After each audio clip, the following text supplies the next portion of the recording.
Début de son ministère.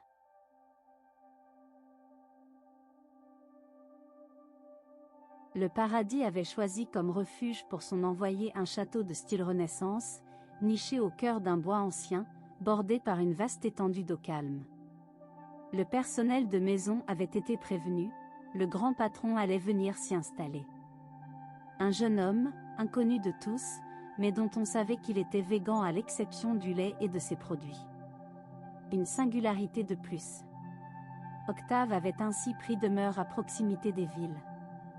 Il s'était donné pour mission d'en scruter chaque détail, afin de planifier au mieux ses actions à venir.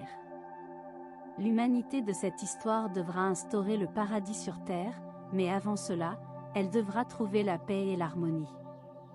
Et pour ce faire, elle devra avoir prouvé sa maturité. Savoir où l'on va, suppose de savoir qui l'on est. En suivant cet adage, tout comme elle, posons-nous la grande question. Qui suis-je ? Non pas dans le sens restreint de notre ego individuel, mais dans l'absolu, dans notre lien avec la nature, avec la vie elle-même. Après sa brève incursion à travers le monde, Octave regagna le château. Il connaissait déjà les lieux bien sûr, puisqu'il était un ange. Il se dirigea droit vers la suite qui lui avait été préparée. Peu après son arrivée, on frappa à sa porte. À son invitation, une femme de chambre entra. « Bonjour », dit-il en s'approchant. « Bonjour », répondit-elle poliment. « Pardonnez-moi de ne pas être venue vous accueillir sur le parvis, nous ne vous avons pas vu arriver. »« Ce n'est rien », répondit Octave avec un sourire. « Il m'arrive d'être aussi furtif qu'un chat. » La femme s'arrêta, les mains jointes devant elle. Octave s'approcha encore, et lui tendit la main. « Pas de manière entre nous, dit-il doucement. Nous ne sommes plus dans l'ancien temps. Comment t'appelles-tu ? Colette, monsieur. Tu connais sans doute déjà mon nom. Appelle-moi Octave. Peux-tu me faire appeler un taxi, s'il te plaît ? Oui, monsieur. Oh, pardon. Octave. C'est inhabituel. Je préfère ne pas créer de distance. Je suis pour tout ce qui rapproche. D'accord. Octave, dit-elle avec un sourire, avant de se retirer. Un peu plus tard, Octave se retrouvait dans un taxi. Où allons-nous, monsieur ? Demanda le chauffeur.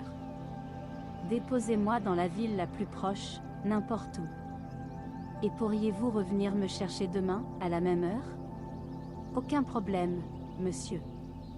Mais je souhaite que ce soit vous, pas un autre chauffeur. Ce sera moi. Je vous le promets. Alors, je vous attendrai demain. Le taxi roulait, et Octave observait le paysage défiler. Quelle est la réponse à cette grande question que nous devrons tous affronter, ensemble ? Jusqu'à ce jour, elle est restée invisible aux yeux des hommes et des femmes. Les guerres incessantes, depuis le berceau des civilisations, en sont la preuve. Ne voulions-nous pas voir cette réponse ? Parce qu'elle impliquerait trop de bouleversements dans nos vies ? Ou parce qu'elle était tout simplement trop difficile à comprendre ? C'est une prise de conscience. Et elle ne pourra nous réunir que lorsqu'il sera enfin question d'humanité, avec un grand H. Nous étions au jour de l'équinoxe, au seuil du printemps. Les arbres fruitiers, timides encore, laissaient poindre leurs premières fleurs. Une brume légère se dissipait lentement sous les caresses du soleil. Le jour égalait la nuit. Bientôt, cette dernière commencerait à décliner. Le chauffeur semblait comme prisonnier d'un nuage, opaque et dense, ses pensées.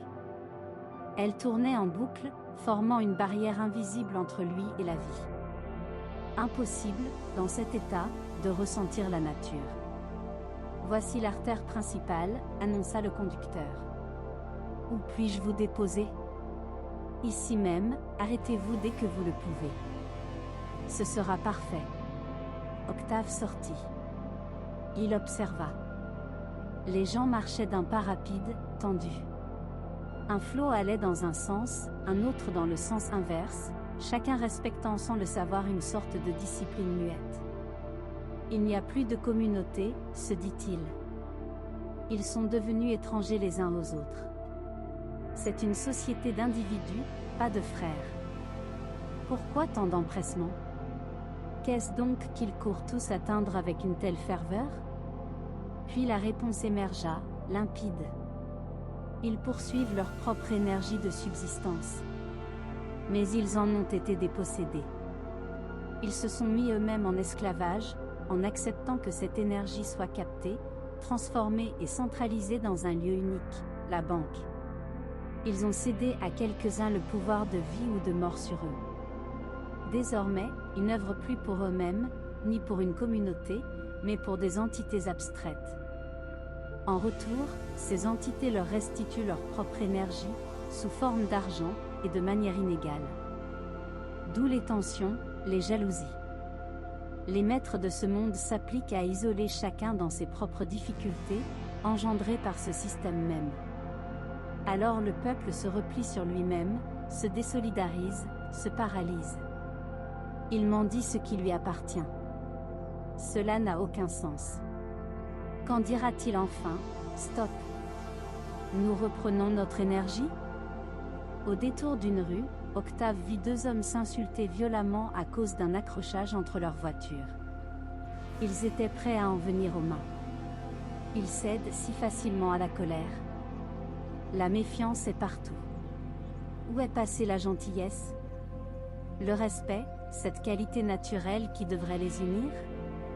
Il continua sa marche, attentif. Une foule s'agitait, se brassait sans se connaître. Une sensation inhabituelle naquit en lui, presque douloureuse. Ce mot résonna, animosité. Et aussitôt, une émotion étrange s'éveilla dans son ventre. Une sensation qu'il n'avait jamais connue, un malaise profond, un mélange de tension et de vide. C'était la peur. Un mélange de colère et d'anticipation. Quand elle se mêlait à la méfiance, elle devenait agressivité. Quand elle se liait à la soumission, elle engendrait l'acceptation résignée. Les humains étaient à la fois agressifs entre eux, et soumis à leur modèle de société. Ces émotions n'appartenaient pas au règne humain. Elles étaient animales. Alors tout s'éclaira. Ce sont des êtres humains, certes, mais prisonniers des peurs du règne animal. Ils se battent comme des bêtes défendant un territoire. Une proie. Et cette proie, aujourd'hui, s'appelle l'argent. Dans ses pensées, il s'assit à la terrasse d'un café, et commanda une boisson chaude. Le regard toujours porté sur ce monde en quête d'âme.